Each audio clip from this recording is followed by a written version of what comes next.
kujya mu rugo ni nko kujya mu gihugu utaruzi utarumenyereye dore ka mwana wanjye ntuzashaka ukiri muto cyane uzabure oya reka mwabana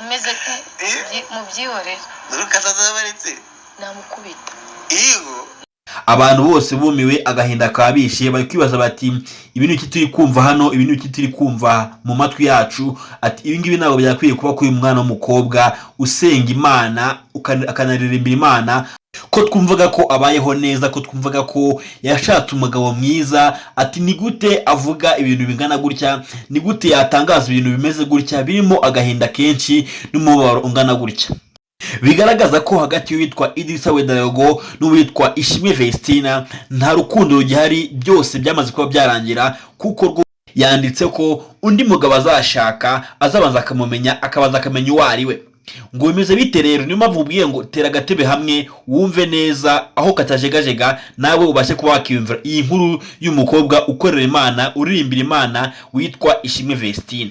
Uyu munsi mu masaha agera ahagana saa 4 saa 5 gutyo nibwo uwitwa Ishimwe Vestina yafashe Instagram ye agafata telefone akandika ibintu bikomeye cyane byatunguye abantu benshi. Yanditse ngo uyu munsi ubuzima ndimo sibwo nahisemo, ndi mu bihe bibi kandi siko nkwiye, sibyo nkwiye kubamo. Yakomeje agira ati ndabizi nafashe icyemezo kibi, ati kandi Imana irabireka bikabaho kugira ngo tubashe kwiga, kugira ngo tumenye ko dutuye mu isi y'abantu babi. Yakomeje agira ati nize byinshi namagabo zongera kumbeshya kugira ngo yangirize ubuzima bwanjye. Akomeza avuga ati uwo nzongera kubana nawe nzabanza mumenye neza, menye umuryango we, menye byinshi bimwerekeyeho, nje nabona kubana nawe, nta muntu uzongera kunkoresha na rimwe.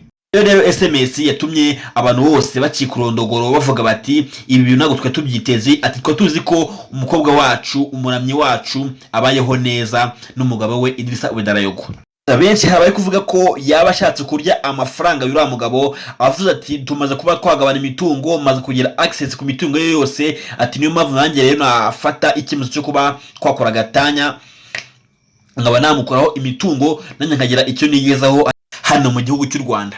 Gusa benshi niba bavugaho rumwe kuko bavuga ko rwose uwitwa Vestina atakora ibyo bintu ngo ajye kurya imitungo y'abandi, ajye kurya amafaranga y'abandi, kandi afite impano yo kuririmba ishobora kuba yamuviramo ibyo byiza yifuza, iyo mitungo yifuza yose ashobora kuba yayibona kandi nta kibazo na kimwe ibimuteje. Muhaye ikaze rero hano ku Mihara TV kugira ngo wicare wirebere wiyumvire uko inkuru yose imeze, uko byagenze kugira ngo uwitwa Ishimwe Vestina ajye gushyira hanze ino SMS yatunguye abantu benshi ikanababaza imbaga nyamwinshi hano mu gihugu cy'u Rwanda. Nkuko mubibonye ku ntangiriro ubundi byatangiye ubwo uwitwa Ishimwe Vestina n'uwitwa Dorcas bari mu kiganiro kwa Irene. Uwitwa Vestina abwira Dorcas ko ngo aramutse ashatse akiri mutoya yamukubita inkoni zikamwica.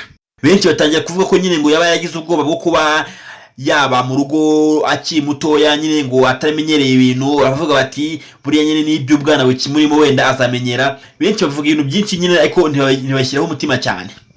Mu kiganiro yakomeje abazwa ibintu byinshi, avuga ko ngo kujya mu rugo cyangwa se gushaka gutangira urugo ngo ari nko kujya mu gihugu utazi, ngo utangira kwishakisha ugakora buri kimwe cyose kugira ngo nyine ubashe kuba wamera neza w'icyo gihugu ugiyemo. Ibyo ngibyo yabivugaga abisanisha n'urugo yamaze gushinga, kandi yakubwiye ko ibyo ngibyo yabivuze hashize amezi 3 yonyine ashatse cyangwa se ashingiwe bimwe n'amategeko n'umugabo we Idrissa Uwedayego.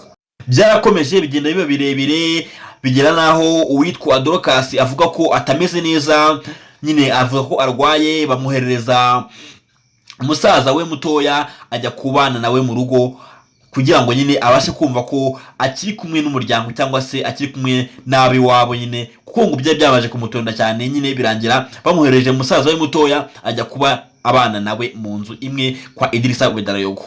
Ntabwo byarangiyeho, byarakomeze uwitwa Ishimwe Vestina akomeza kuba atamerewe neza mu rugo kwa Idrissa Uwedayego. Birangira noneho avuze ati reka njye gusura ababyeyi ndebe ko nakongera kuba namera neza nyine mu mutwe, nkabasha kuba nakiyakira nyine ko ababyeyi banjye bagihari, ko bagiye hafi yanjye.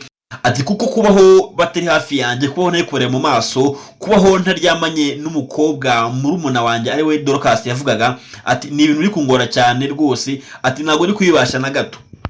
Ibyo byakomeje ngo witwa Irene ari kubibesha amaso ngo ariko ntihagire icyo abikoraho na kimwe, wakituriza ngo ariko ngo haje kumenyekana amakuru ko uwitwa ngo Irene yagiye mu idiru ngo ariwe baje kumenyana na Idrissa Uwedayego ngo amushakire cyangwa se ngo muhe passe nyine ngo aba yamushaka akamuha uwitwa Vestina kuko niwe wari manager wabo, niwe babaga bari kumwe umunsi ku munsi. Ngo barahuye rero nyine ngo bijyamo ngo birangira uwitwa Irene ahawe amafaranga menshi cyane ngo kugira ngo uwitwa Vestina ashakane nawe Idrissa Uwedayego byemewe n'amategeko ubanasezerane. Ibyo bintu rero biri muri bimwe uwitwa mama wa Ishimwe Vestina, mama wa Dorcas yumvishe umutima ugakuka akavuga ati ibi ni ibiki ndi kubona mu isi, ibi ni ibiki ndi kubona ku bakobwa banje, ati ibi ngibi ntabwo nari mbyiteze, nari nzi ko umukobwa wanjye azama ibyishimo byinshi, atari ko ibi ndi kubona ibintu nkorewe n'uwitwa Irene Murindahabi, ati ntabwo nari mbyiteze, ati numvaga afashije abakobwa banje, numvishe abahaye izina, numvishe abazamuye, ngira ngo ni umuntu mwiza, ngira ngo ni umuntu Imana yohereje kugira ngo abafashe, none n'uwo Satani yohereje kugira ngo andimburire abana. Ati ibintu ntabwo nari mbyiteze, ahubwo reka mbiharire Imana. Mu gahinda kenshi yakomeje agira ati rwose Mana yanjye tabara abana banjye kuko ndumva ntamerewe neza, ati numva nanakiyahura ariko nkumva abana banjye ko bameze neza. Mu gahinda kenshi yagusoje avuga ati Imana izakumere umugisha, abwira Irene wari utahuwe bimenyekanye ko yahawe amafaranga menshi kugira ngo ashingire umukobwa w'abandi, atange umukobwa w'abandi mo passe, ahawe amafaranga menshi kugira ngo ashingire umugabo ufite imyaka 36 n'umukobwa ufite imyaka 22 yonyine y'amavuko. Ndagira nkubwiye ko kandi nyine uwitwa Ishimwe Vestina muri SMS yasize hanze ku rukuta rwa Instagram yanditse ko undi mugabo azashaka azabanza akamumenya. Ndagira ngo ko kantu neza ngo undi mugabo azashaka azabanza amumenye neza, bivuze ko uwitwa Idrissa Uwedayego atakiri mu bitekerezo by'uwitwa Ishimwe Vestina. Kandi iyi SMS igiye hanze atari no mu Rwanda kuko yarari muri Canada aho yarari mu bitaramo bitandukanye yagiye ategurirwa n'uwitwa Irene. N'ubundi benshi bakagaruka ku kuba uwitwa Idrissa Uwedayego atarigeze agaragara mu gitaramo na kimwe n'ibitaramo byose bakoreyeyo.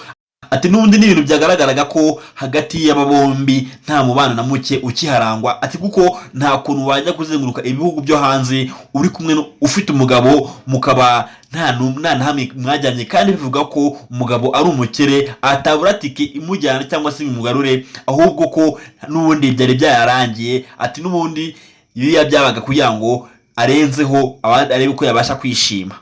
Benshi baravuga ati rwose uretse no kuba ari umugabo ukuze no kuba bari kumwe no kuba bahagararanye rwose, ati iyi couple ntabwo ijyanye rwose, ati ntabwo iryoshye, ntabwo ari couple twari twiteze yuko yo kuba uwitwa Vestina wamaze kuba yakamamara mu ndirimbo zimwe na zimwe zigiye zitandukanye yashaka umugabo nk'uyu nguyu ukuze bigeze ahangaha. Ariko byose bavuga ko nyine biri ku mutwe wa Irene wabafashe ari batoya kugeza babaye bakuru kugeza uyu munsi.